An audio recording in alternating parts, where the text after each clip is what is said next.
We love Zencaster because it allows us to record the audio for our podcast and create the video segments we use for our weekly Sister Scoop episodes. Zencaster has helped us make content capture simple. It's now super easy to record a podcast with Zencaster.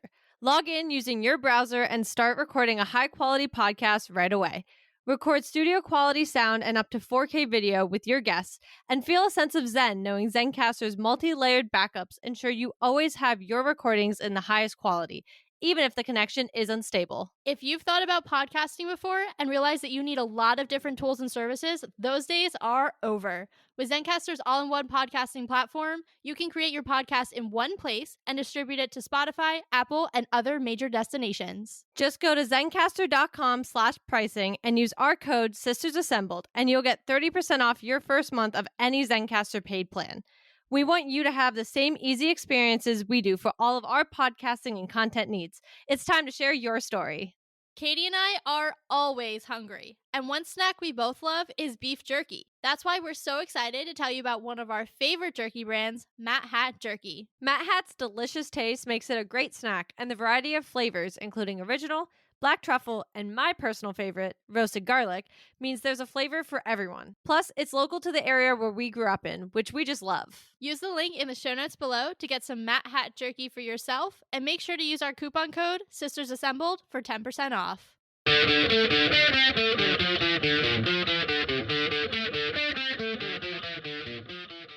Hello and welcome to Sisters Assembled. As you all know, we have been covering Agatha all along, which, if you're counting, means that we're covering episode 7 today as part of our overall coverage of the MCU that makes up our show. So I know there's a lot to talk about. I literally just finished it a few minutes ago, so I am so incredibly emotional and shook, and we are definitely going to be diving into this amazing episode. I'm going to toss it over to Kate, give her the chance to give her reactions first, and then I am just so excited to talk about this episode because, I mean, wow is the headline. But Katie, take it away. It's funny, I've mentioned before I do the transcripts for the show, and just to make it clear, guys, I'm like 20 episodes behind. So I'm not entirely sure what episode I was saying this about, but I was saying I watched whatever it was, and I think it might have been X-Men 97, but I watched whatever it was, like an Eagles football game.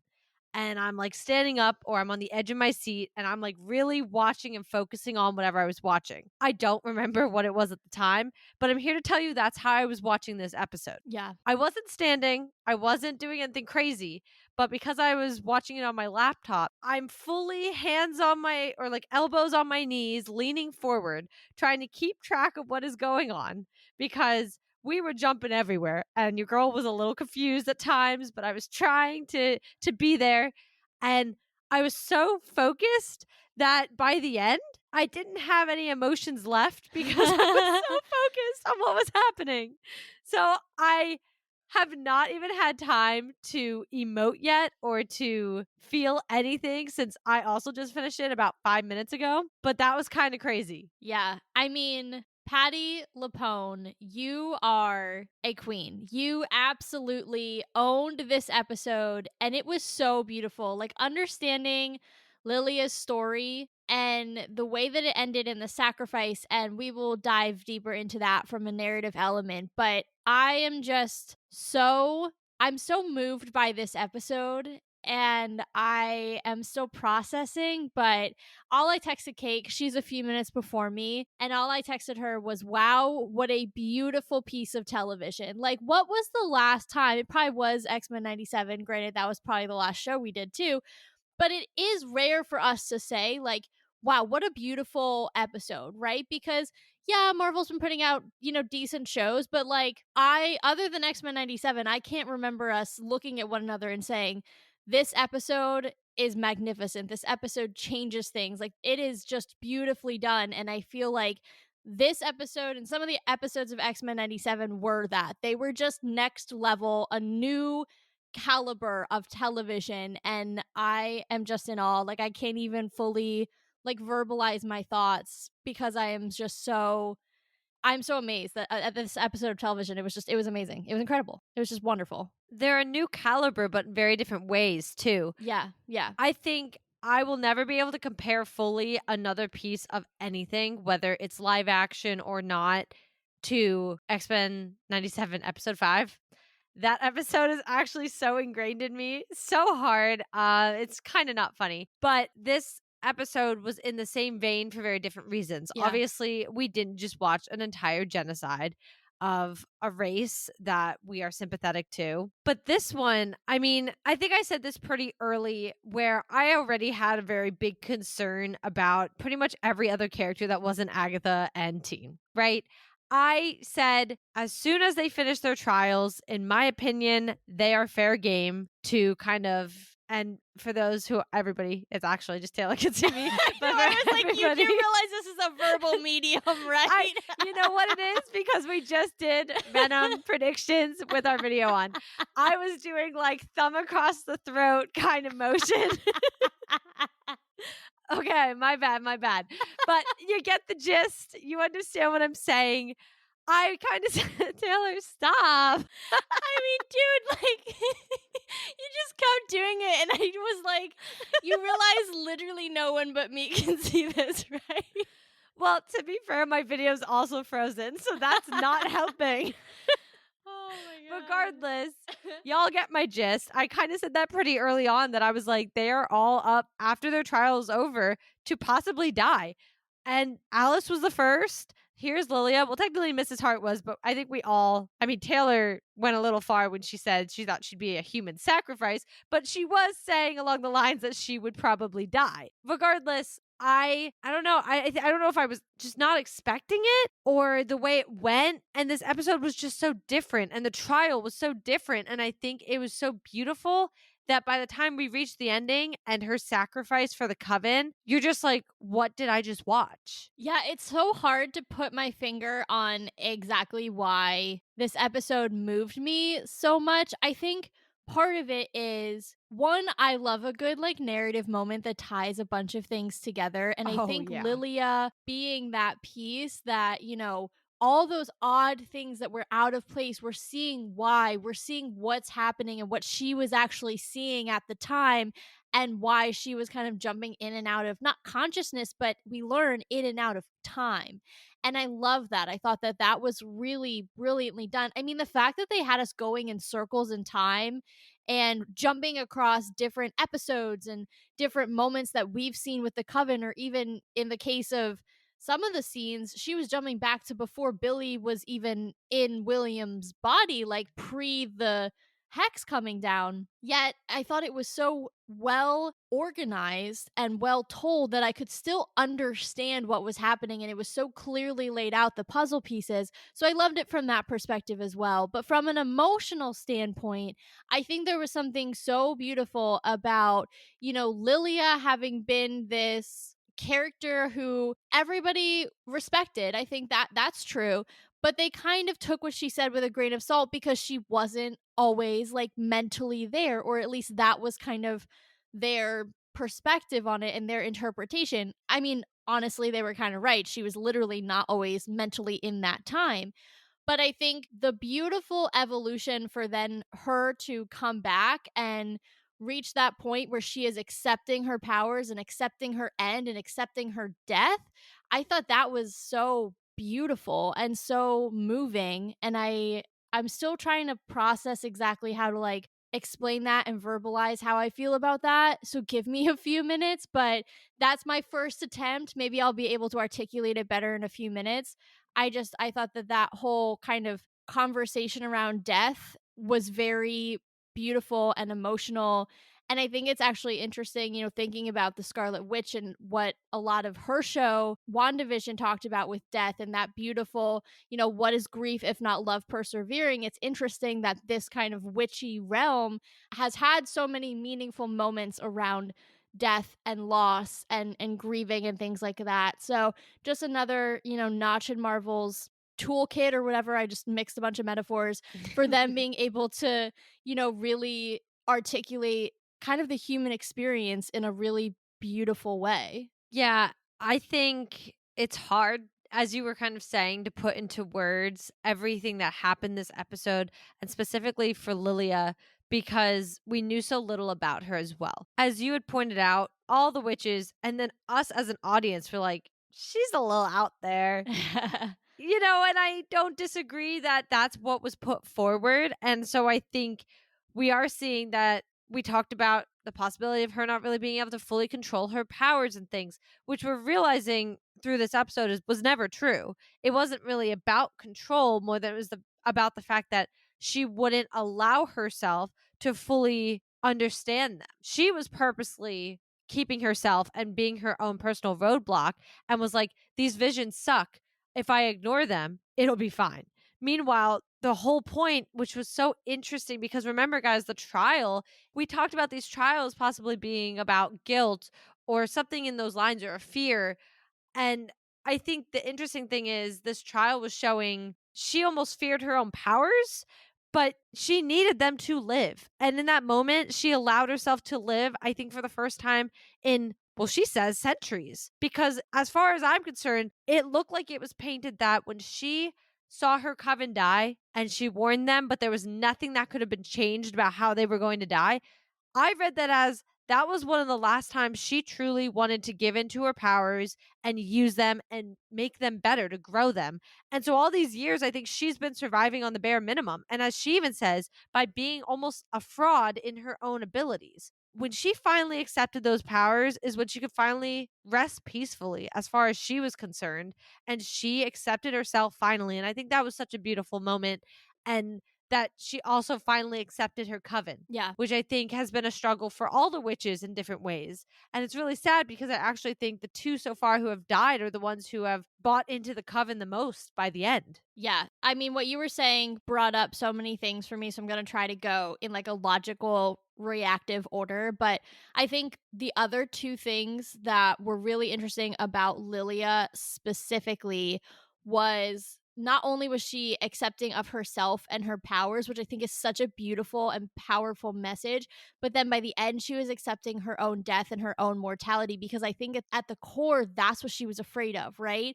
Obviously, we know she was deeply impacted at an emotional level, to your point, for seeing what was going to happen to the people that she loved and not be able to do anything about it. Then you watch that play out again with Alice, right? We knew she saw that and she wasn't able to stop it, right? So I imagine that was incredibly triggering for her, because it happened again. She could not save someone that she had grown to care about. But I think then not only is she accepting her powers, but she's accepting her own death and her own mortality and overcoming exactly what that fear is, which is crazy because little did she know she's been walking the road with death for a long time. And we'll get to that in a second. I'm sure that that will be a talking point. But I do just want to bring that up because I think that's also multi layered and beautiful, a bit about self acceptance and our own mortality as humans. I also think that there's a lot to be said about the fact that she is the oldest witch there, and the way that she is kind of portrayed as a little bit odd, a little bit maybe past her prime, and then she's still able to accept who she is, accept her death. But I think too, what is important about her age is the fact that she is viewed as a little bit odd, but then people start to see her value, right? And they see that she is still a very capable witch. And in a show that, other than teen, is all about women and women's empowerment, in my opinion, if you look at things at a deeper level, it is about women coming together and overcoming obstacles. It's about, I mean, all of the myth around witches is about the vilification of women. So For let's like sure. not beat around the bush. Like I don't think that we've even talked about that thus far. And we're going to talk about, obviously the stereotypes, and there's a reason that that came through with Lilia. But at a specific level for her, another thing that is important to talk about in the female experience is the way that older women are written off as they get later in their life. And we saw that happen to Lilia. And in this episode, she showed, hey, I am still a very capable witch. Not only that, but I'm going to save you all and become a martyr. And I'm not saying that every woman should do this, obviously, in her older age, but I think it's just shows her power and the way that she stepped into that and the way that she accepted herself in such a strong manner and accepted her mortality to be able to say, I'm ready to go. This is my time. But before I do that, I'm going to go out with a bang and save the women I love and lift up the women that I have come to care about. So there are just so many layers from like a female perspective that lay within Lilia in this particular story. And I think as I'm starting to find the words to articulate my feelings, I think that's partially what moved me so much. Is I think this episode, maybe more than some of the others, in my opinion, really dives so deep into that female experience because she's seen it all. She's at the end.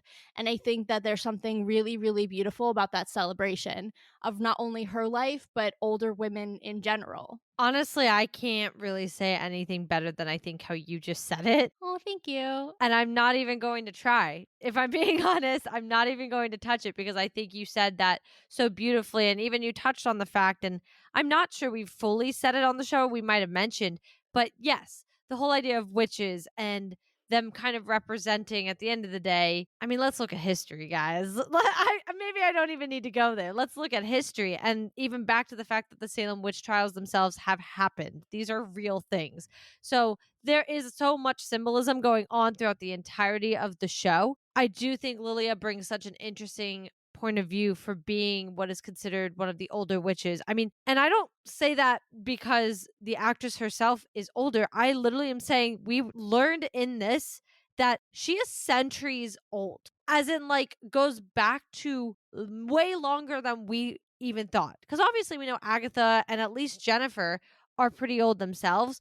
But I mean, it was proven even in the flashbacks of Lilia when she was a child or a teenager more, how old she really is. So I think it brings such an interesting perspective. And I think you said it best to them when you sit there and they all thought she was crazy. I mean, Jennifer even says it, right? I think Lilia blatantly asked her, and Jennifer's like, yeah, you're like out there. You're a little strange. I'll admit to that. But I want to talk about that relationship because I adored this relationship that Yeah. honestly to me came kind of out of the blue. We've seen them interact. I'm not saying that I'm not thinking that the two of them have ever had any sort of camaraderie with one another, but you could tell Jennifer, and this is no hate to Jennifer, I love her in her own way, but she holds herself to a very specific standard.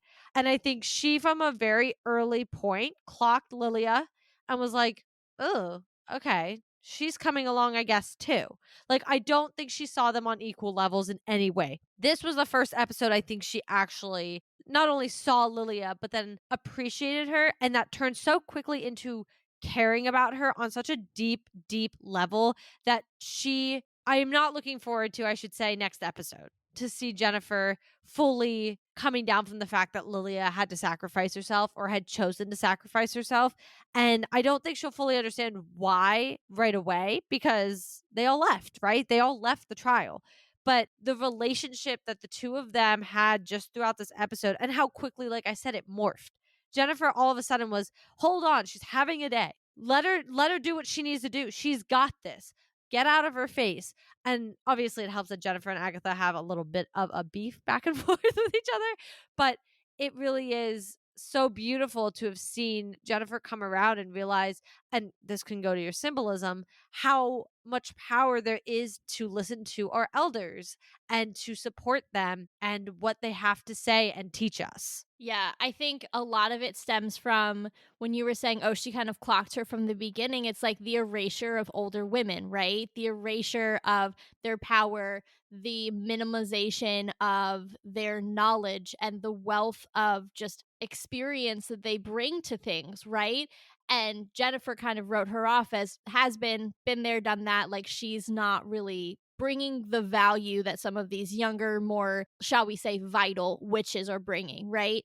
And then on top of that, their only real bonding up until this point was more like they would agree to each other's like snarky comments. That's very surface level to what you were saying. They weren't having like super deep conversations, or when they did start, I thought it was interesting that they brought back one of the flashbacks from around the campfire when Lilia was talking about, I wasn't really sure how I felt about you guys, but now, and then she just kind of paused and Jen was like, Earth to Lilia, like, hello, paging Lilia, and Yeah. like no response. It was interesting to show how like Lilia was trying to go deeper, but Jen was like not quite meeting her there. Because I think what's interesting about the two of them is neither one of them was really interested in embracing the true idea of the coven. It's not just witches who are coming together for one singular goal one time. The typical coven are witches who are, spending lots of time together. They're growing and evolving together. They are a family of sisters. That's what Lilia says to Jennifer. You are my sister, right? They are a family. They are maybe found, maybe biological. I'm not sure. Maybe it depends on the coven.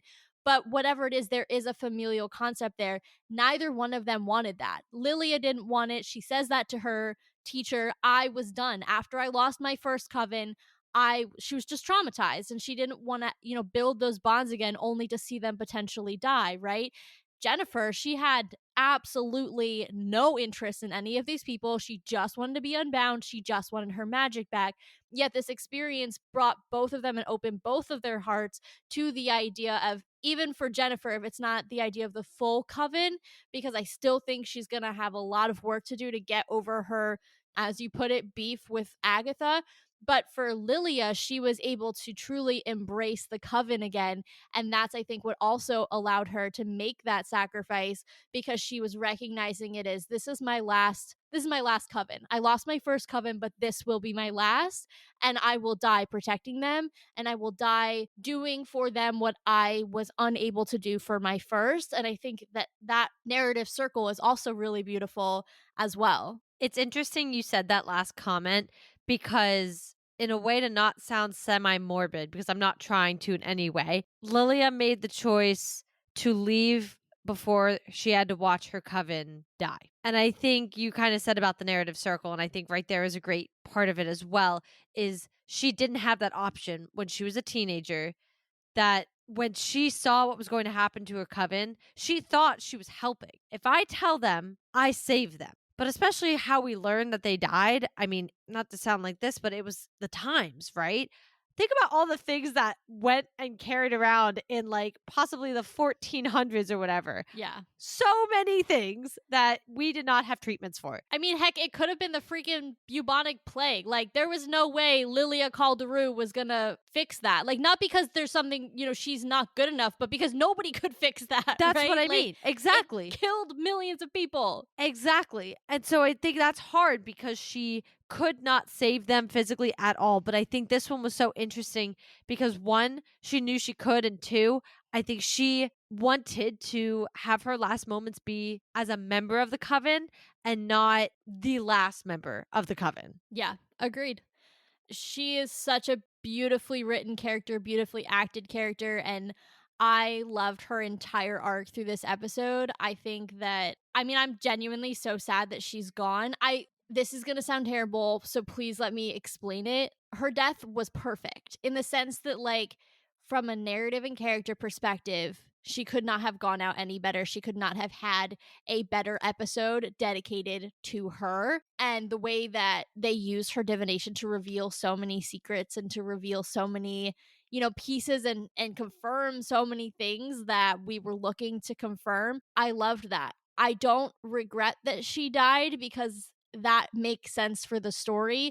I do regret that we're not going to see Patti LuPone and the Lilia character in future episodes, but it was exceptionally well executed from a story perspective. I also think my biggest regret is that we will not see more of Patti LuPone. I'm very upset about this because ever since Agatha started, I have gone into such a deep Patti LuPone phase.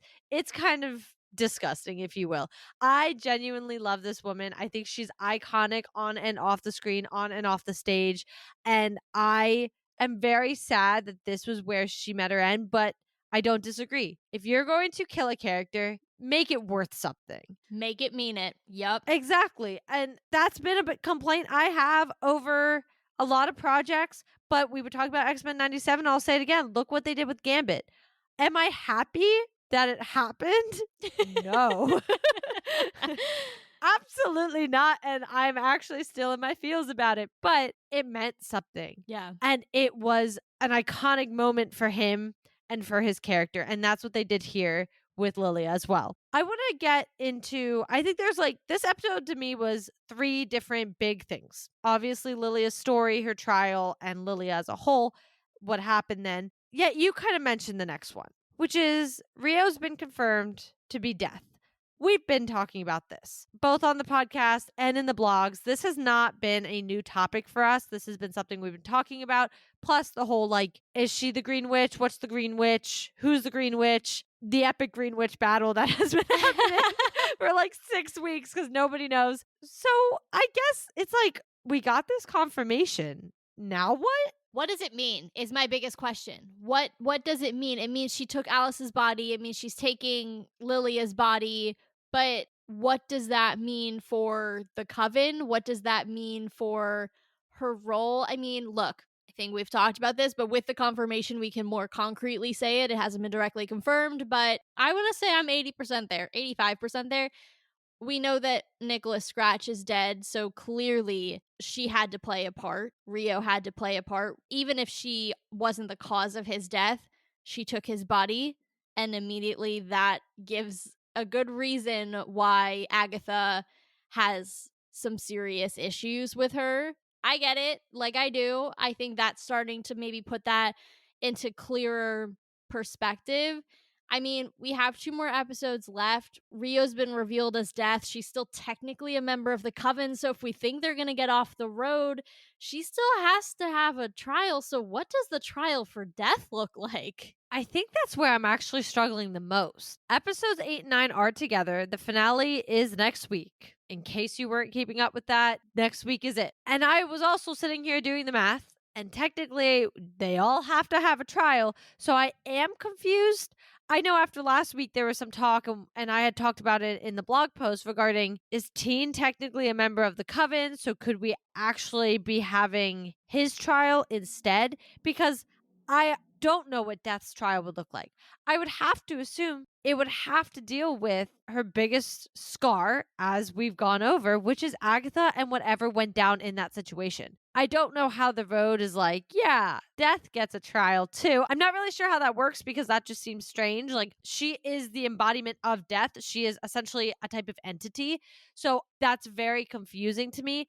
But I am almost 100% sure we still have one more trial. That has to be one of the episodes. Yeah, I mean, we've talked too much about the road itself and like the road of the road, if that makes sense. Like, how does one get from I've entered the road to the end getting what they want, right? Like, I think we do need to talk a little bit about, and I will circle this back, I promise. There's a reason I'm bringing this up. The conversation that Billy and Agatha have at the beginning of the episode where he says, well, I'm going to get what I want. And he's a man in charge. Like, he is focused and ready. Tommy, he doesn't have to hide anymore. He's going for Tommy. Bro, I got you. I'm coming. That's like the vibes, right?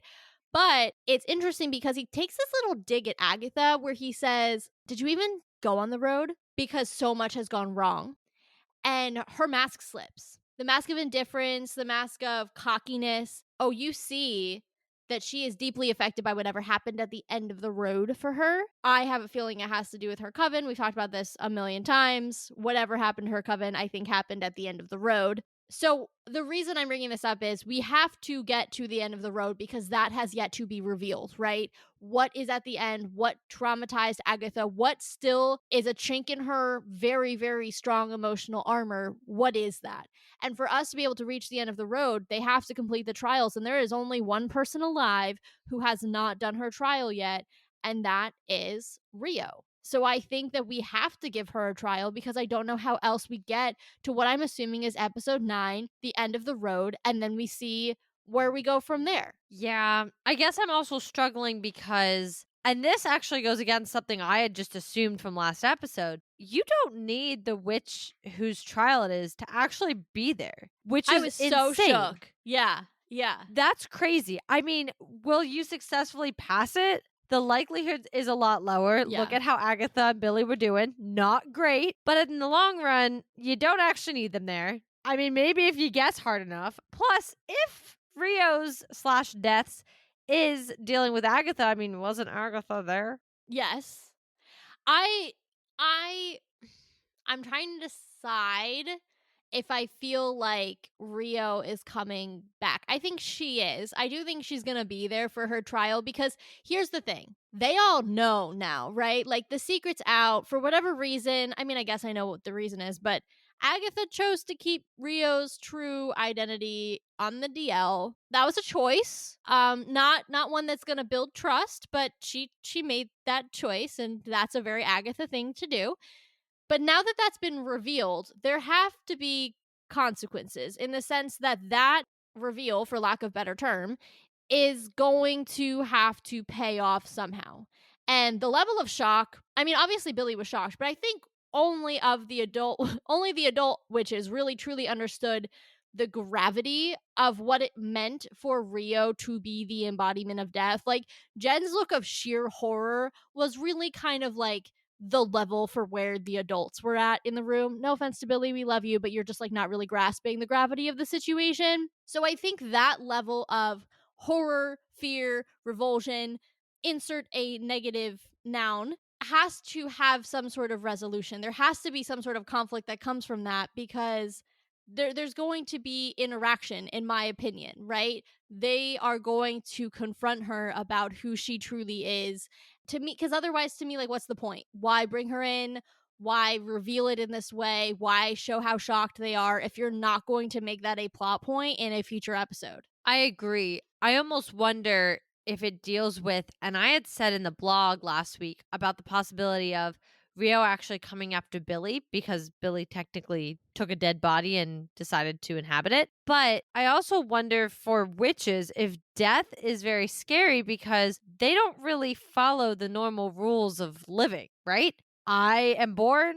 I'm probably gonna and hopefully live about 80 years, if not some more. That'd be cool, and then I'm gonna die, right? That's kind of how life works. For witches, that's not true. Look at Lilia. We talked about it earlier. Look at Agatha, who we know dates back to the Salem days. All these witches exist for a lot longer than a typical lifespan, therefore avoiding death. I'm sure coming face to face with death is not probably something they want to do on the day to day because that's not what they think they're ever going to have to do.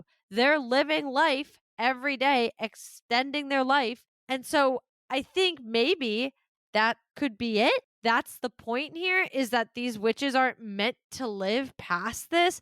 I don't know.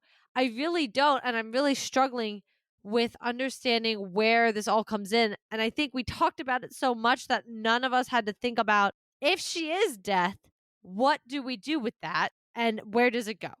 I just think we talked about the possibility because who are we to say anything until we know it's confirmed? Now that it is, I really am lost, other than thinking maybe it deals with the fact that these witches are scared of death in itself. They avoid it using magic.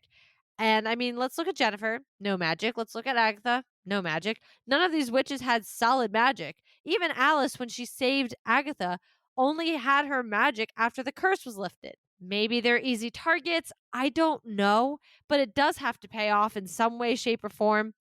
We do know somewhere in the conclusion, in the final two episodes, we're having a flashback dealing with Agatha's past, and we know Rio is in it. That being said, maybe that's the full answer. I mean, it kind of has to be, right? It's the end of the show. So maybe we kind of get more on it there. I don't know, but we'll have to see. I honestly don't have more to say to it. Yeah, she's tough because I mean the big storyline with Lady Death, and I'm assuming that by being Death, she is in fact the Lady Death. I mean, if you guys aren't familiar with the original motivation of Thanos in the comics for getting the Infinity Gauntlet and, mass murder committing, he does that to impress Lady Death. And that's his whole reasoning. He's in love with her and he wants to basically give her death as a gift. I'm not saying it's romantic, I'm just saying that's the line.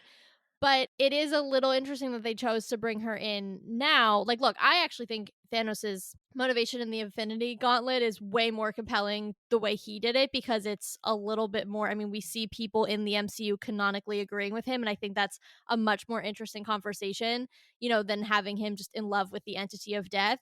But it's hard for me because that's truly the only context in which I know her character. And like that's terrible because I'm sure she has like an entire background. I'm sure she has storylines, but like that's her most famous one. And we've kind of played that out already in the sense that like her love interest is gone, at least in this universe. So I don't know. It is tough. I don't know like what her role is. I still think we need to understand like is she a sole proprietor or does she report to someone? Like where's Mephisto? Like Oh. I still think we're going to I do. I think that they know what the conversations were in WandaVision. They've adopted so much of the storylines around Mephisto without actually including him. They name dropped him in this series. Like we just seem to be getting so close and like literally circling him without actually bringing him on. I just my if I had to like you were forcing me to put a stake in the sand now, I would say that she works for Mephisto and that is, who she is reporting to and that's what's going to be revealed either in her trial or when they reach the end of the road. Is he the one also in charge of the road? I'm not sure because clearly there's been a lot of death. If Agatha is the only one who survived out of all of the witches who've ever taken the road, period, the end. I don't know. I still think it all roads lead back to him. I really do. And I am curious to see exactly what Rio's role is and who she is doing her job for. I also think she does work for someone. Mephisto's easy, right? It's no different than any other episode. We'll sit here and be like, well, but like in Secret Wars, it could happen. That's literally this in the witch realm. It's just, well, Mephisto, right? Anything can happen with Mephisto. I can't disagree with it. I am weary because we have, and I'm not weary like I am usually, but I do have some worry because we have to figure out Rio and who she's working for, if she is, what her intentions are, etc., etc. Agatha's story, it's still her show. Where are we going with this? If part of 8 and 9 are flashbacks relating to her, that's great. But that means that's not furthering the present plot. And then we have Billy, who I do want to talk about because he's actually becoming the most frustrating part of this show for me, if I'm being honest, and I'm going to get really annoying for a second, guys, and that's okay because it's our podcast and I'm allowed to. I don't really love this whole, am I Billy? Am I William? Am I Billy? Am I William? It's tiresome. It's exhausting. He's Billy.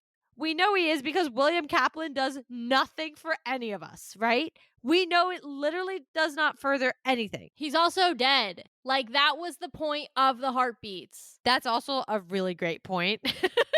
That William Kaplan technically does not exist anymore. I think it's just aggravating because, and somebody correct me if I'm wrong, I've done my research through reading, so it's not necessarily up to date. Maybe it's a summary and I'm missing a part, but my understanding with how the soul things kind of work is that this should have been a little easier, at least to an audience that isn't going to understand the comics. Fair. I cannot speak to the comics directly because I too have not read them, and it's been a hot minute since I've done my research on Billy for the Young Avengers episode, which was like a year and a half ago. So I can't speak to the specifics there, and I do not want to mislead. Right. But I can say to you from a narrative standpoint, yes, it makes more sense for him to just have a clean cut.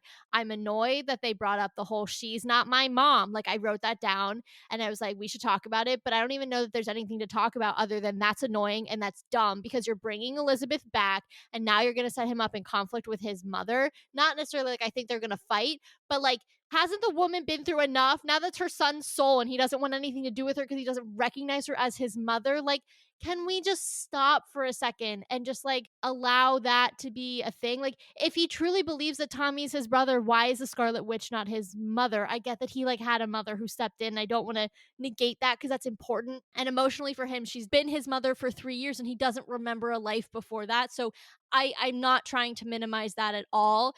But it is weird to me that he can accept the brother, but not the mother in any sense. Like, not she's also my mother, and I just happen to have two because I had one before and one after. Why is that different? I think because they're setting up a little bit of like that tension between him and his mother later, and I hate that, and I think that that's going to really annoy me. I think too, if I take the Marvel lenses off my eyes every time I watch this stuff and I watch this part of the narrative and the story, this is confusing. If you would have just been like, oh, he woke up as Billy, I would have been like, kind of weird, but okay. And I would have moved on. Him having this kind of weird dual personality kind of vibe going on, which is, again, weird. William doesn't exist. William is dead. Billy's there. And he has no memories of being William. Like, That's it's not what like he's I'm even aggravated confused. with. Yeah. Exactly. That is what I'm, and even that mother comment is what really annoyed me because one, how dare you? Oh, She's I knew. all of I our knew if I said the mothers. right thing, I was going to get you ready. I was like, I'm setting her up for a little bit of a rant. Go for it. Oh,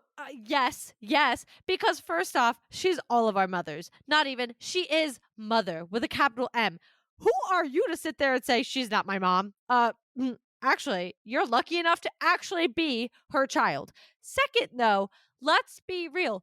You have 3 years of life experience. You are three. That is a fact at this point because apparently you're not enough of Billy Maximoff to have his memories from inside the hex beyond the idea of Tommy.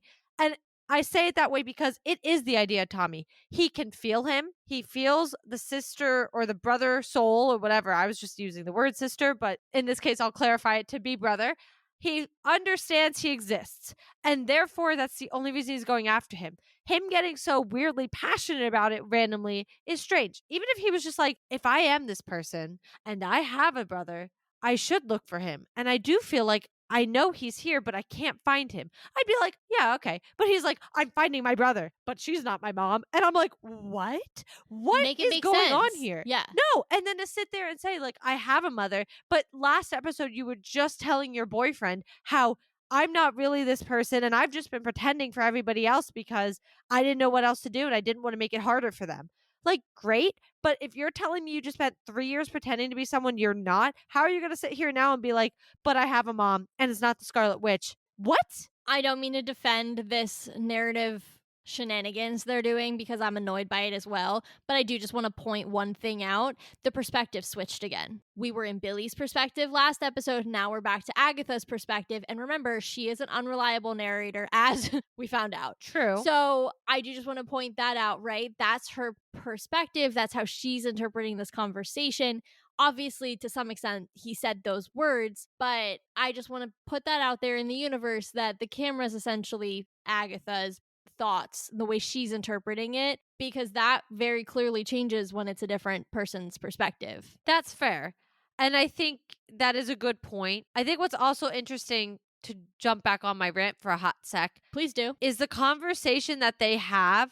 She brings up things that happen in the hex because obviously she is not unaware. She's like, I was your babysitter. I was your mother's ex-best friend. And he kind of glosses right past that crap. That's when he makes the comment about like, well, she's not my mom. Again, as far as I'm concerned, whoever is in this body, 3 years old. I don't care. You don't have William Kaplan's memories, but you apparently don't have Billy's.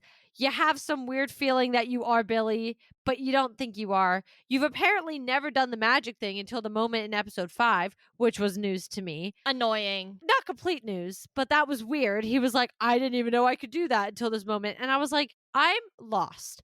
I'm getting sick and tired of the back and forth. The question he asked Lilia, am I William or am I Billy? Really? I was ready for such a good question to come out of his mouth, and that was it. And I was like, I don't care. You're Billy, because William Kaplan does not further the narrative for your character. It doesn't. He, one, doesn't exist. We'll keep going back to that. But two, he does not further the narrative. You have to be Billy Maximoff in order to be a young Avenger and continue your story. You have to become him fully and take on his power and accept who you are. Let's not forget, people, the Young Avengers, not led by Billy, but highly motivated by Billy, are the ones who go after and go searching for the Scarlet Witch. Okay? Let's not forget that. That is a storyline that happens here. But she's not my mom. Shut up. She's singing into the mic. She's so mad. Yeah, no, I'm really struggling. I don't blame Joe Locke. I blame No, some he's playing the character wishy-washy- perfectly. Yeah, I'm blaming some wishy-washy writing and some odd choices in where to deviate from the comics. I don't know why the choice to move away from the storyline in the comics or to write the character slightly differently in this way was made. I don't know what narratively that's supposed to do. I think what makes me nervous slash frustrated is the fact that you're right. He's supposed to be going to the Young Avengers, and all along we've been saying, haha, all along we've been saying, it took you a really long time to get that. To be fair, I'm watching my dog right now to make sure he doesn't do anything stupid. So while I heard it, I was like half here and half over there while I'm like, don't do something dumb. We've been saying for much of this show, like, this is his opportunity to get ready for the Young Avengers, right? It is his opportunity to tap into his powers, to your point, embrace who he is, become not just Billy, but the Wiccan, and do that. And now this, like, I can't decide who I am makes me nervous that we're still not gonna be there. So what else is he gonna have to appear in to make him ready? Because as far as I'm concerned, in this timeline right now, and this is where timing gets annoying and a little weird, but in this timeline right now, Kate and Kamala are hanging out and starting to put the band together. So, Billy, Wiccan, whatever you want to call yourself, get it together, my guy, because you're about to get called up to the double A. They're not, or the triple A. They're not quite the big leagues because they're not adults, but you're going to get called up to the triple A team real soon, and you need to stop playing double A baseball. Also, to add to all that, because agreed, what was the point of episode 5? Yeah. I struggle because, and you guys can go back and listen to it, right? It's on a recording. If you're going to expose him as Billy Maximoff, cool, awesome. We had a really great moment. You Should See Me in a Crown by Billie Eilish plays at a very iconic point where his crown comes on his head, matches his mother's, which apparently isn't his mother's, but whatever. Oh, don't even I know. bring up the crowns. Whatever. We all talked about the fact that it's like, okay, cool. That's the moment where he is like, yes, I'm Billy. Whether or not we saw episode 6 or not, but even post episode 6, we were like, so that was the moment. That was when he said, yes, I am Billy Maximoff. I'm coming into myself, whatever. And then this episode's like, no, I'm not. I don't know who I am. What do you mean? What do you mean? It's like the Jennifer Lawrence Hot Ones episode. No. What do you mean? What do you mean? What do you mean? What do you mean? No, literally. Because again, Billy or William Kaplan is literally dead. His soul does not exist anymore. So I'm so confused on why this is such a struggle. And then again, don't give me an episode 5 where it appears he's all ready and then write it off in episode 7 and be like, I never did that before. I didn't know I could do that. Blah, blah, blah, blah, blah. Like, that's ridiculous. That's a waste of my time. This storyline is getting aggravating. Not only that, but are they about to nerf Wiccan right now? Because I will actually, like, all right, if you can't go all the way and go like demiurge or whatever, however you pronounce it.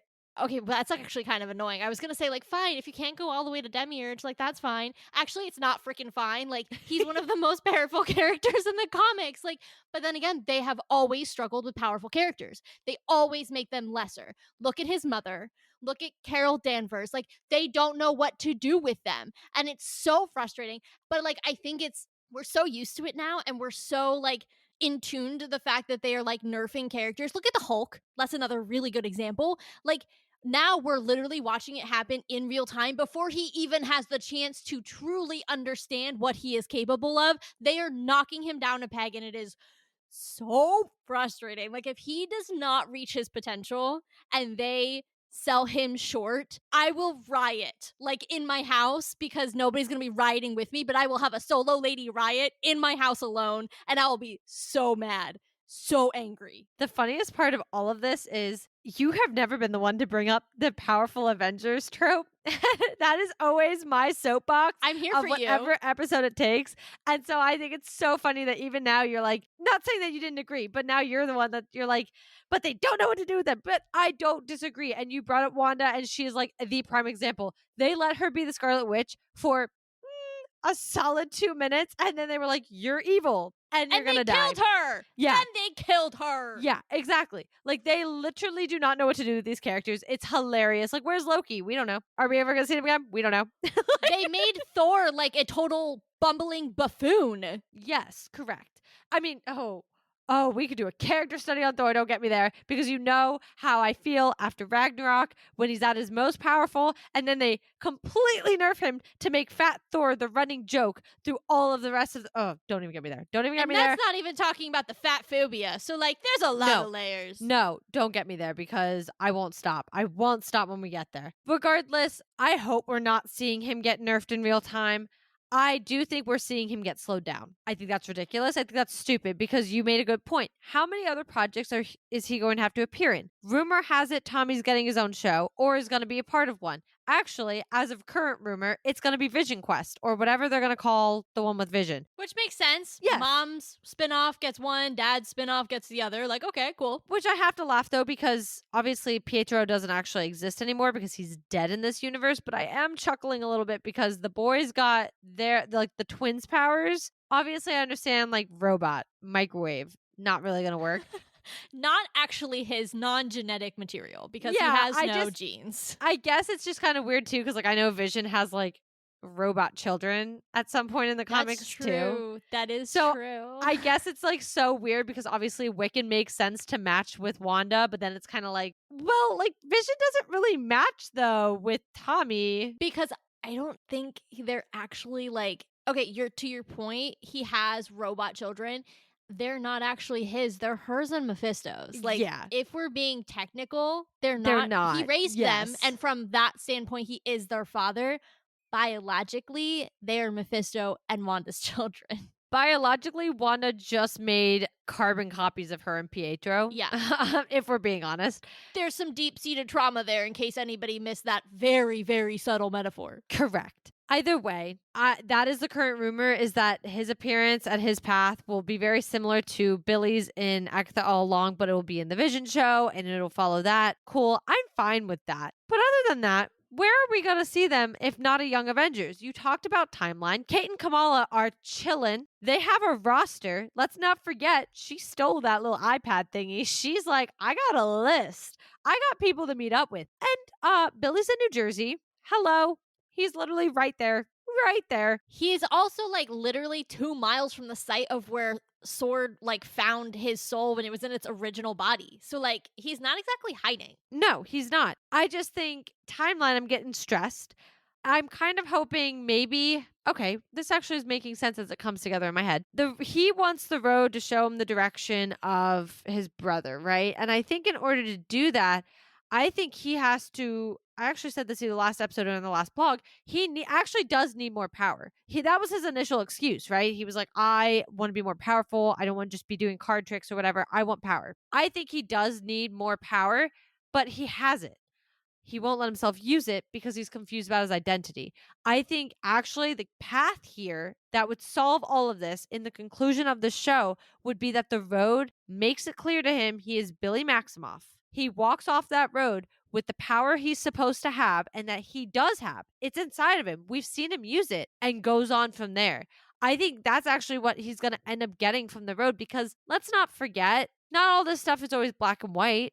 We don't necessarily know the road's going to give him exactly what he asked for. Like, I don't think I could walk the road and be like, or for his sake, but give me Tommy, give me the location of him. If you can't make him materialize in front of me when I get off this road, then give me his exact location. I don't think that's how this works. Let's not forget this whole road's been mind games and everything else. I do think it's possible that's the way we get Billy Maximoff is the road's like, you're not finding anybody until you accept yourself and you are Billy Maximoff. Hello. There you go. And I don't know if he's going to be happy, but it's the truth, right? It's the truth. That's the only way I see this ending in a way that makes sense. I do think they're going to hint at Tommy and give him, to your point, Tommy's not going to show up at the end of the road, nor are they going to give him, I think, an exact location. I agree with that. I do think the road is going to guide him, but I like what you're saying about it being the real gift is that you will be capable of finding him. Here's a small nugget to point you in the right direction, but now you're actually ready to go, right? And I think that naturally then sets up whatever the Vision show is as a sequel to the sequel, and then cut to Tommy developing his abilities, developing his understanding of who he is and his history and all of that. And then at the end, the boys are reunited. Now they're ready. Now is a 2-for-1 special for Kamala and Kate because they can find the twins together. And now I see the roster starting to fill out because let's not forget, and I don't want to get super off track and start listing out Young Avengers, but I want to point something out that I think is important. We are getting a Captain America film in just a few months. Well, when was the last time that we saw Elijah? We are likely, because we know it is proven, it is in the trailer that Isaiah is in the new Captain America movie, which he should be, right? But with Isaiah comes Elijah, if you're asking me. So that's another Young Avenger that we're going to see. I don't want to like put this out there quite yet because it's very early, but could we see him being recruited as a Young Avenger as an end credit scene to the Captain America movie? I mean, that's very possible. And if we're doing that, now we've got 3. So the reason I bring that up, and I know it's a very roundabout way of saying it, is it's happening. They're being recruited. There are opportunities for yet more to be recruited moving forward. And the twins need to be ready. They are not ready. Billy is not as ready as we thought. We don't even know where Tommy is. Get it together, Maximoff family. Like, get ready, get going. Recruitment is coming. The Young Avengers are calling. Answer the phone. I don't disagree with any of that. I will just say, if we're going to talk about the Maximoff family, I'll quick mention no confirmation Wanda's actually dead. That's all I'm going to say. I put that in my notes. All I have to say is that conversation didn't go any direction. No real confirmation. So that's all. That's all. Don't need to go into it right now. We could get way off track if we did. So just want to add that since we're talking about the Maximoffs and getting their crap together, there's one that needs to get her crap together. And be alive, like out and about alive. And did you catch, though, Agatha said our line, no body, no death? No, did she really? Well, she didn't say it as plainly, but essentially was like, well, there wasn't a body or something like, because he was asking her about a body and she's like, well, I saw one. But also her reference was to the fact she was stuck in the spell. Yeah. So she was like, but I didn't see her face for sure. So I can't really say that it actually was her. I love it. No body, no death. It is the truth in the Marvel Universe. You can't trust it if there is no body. Correct. And when Elizabeth Olsen's like, you write me the right script and I'm back. Hello? Did she not just confirm she'll be back, though? Just Lizzie out here manifesting a future for herself in the MCU, and we back it hardcore. You have our vote, Marvel. Of course. But knowing that we're going into the last couple of episodes, we are very, very excited to see the finale of Agatha All Along. We are calling it quits on episode 7, which was a very, honestly, masterpiece, well written on an emotional level, but also gave us a lot, as you can tell, to chew on from a larger MCU and also just theory perspective as it relates to this show. If you are looking forward to our coverage of the last 2 episodes, which, as Katie mentioned, come out together, please make sure that you are following on your podcast platform of choice. You can also check out the website as kind of the central hub to everything related to the show. And last but not least, if you are interested in supporting the show in any way, our Buy Me a Coffee link is down below in the show notes. You guys can also follow us on all of our socials, which are linked in the show notes below, including our YouTube, where you can find all of our Sister Scoop weekly news segments as well. We are not just covering Agatha, though, right now, which we hate to have to say because I'm so sick and tired of it. I'm tired. But we are also covering Venom: The Last Dance, which is what I think it's called. It is. That's correct. Okay, great. Confirmed. I was a little nervous. I just keep calling it Venom 3. Regardless, make sure you guys, if you haven't watched it, get tickets, go watch it. We will be having our reactions episode coming out to that very soon after this one. We are doing dual editing, so I'm not going to put a timestamp on anything. Mostly because that one's yours and you don't want to hold yourself to a deadline. No.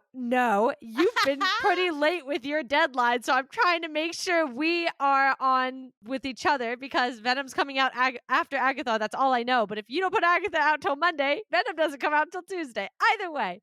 Not important, but I'm not committing us to any dates right now. Regardless, it'll be out after this episode. So make sure you guys go watch it if you've seen the movie. If not, get your tickets, go see it. I'm hearing good reviews. Either way, are you guys ready for Agatha 8 and 9 next week? Because I am. I mean, I'm not ready for it to end, but I am. We will see you guys next week because Marvel just blew your mind. So let's talk about it.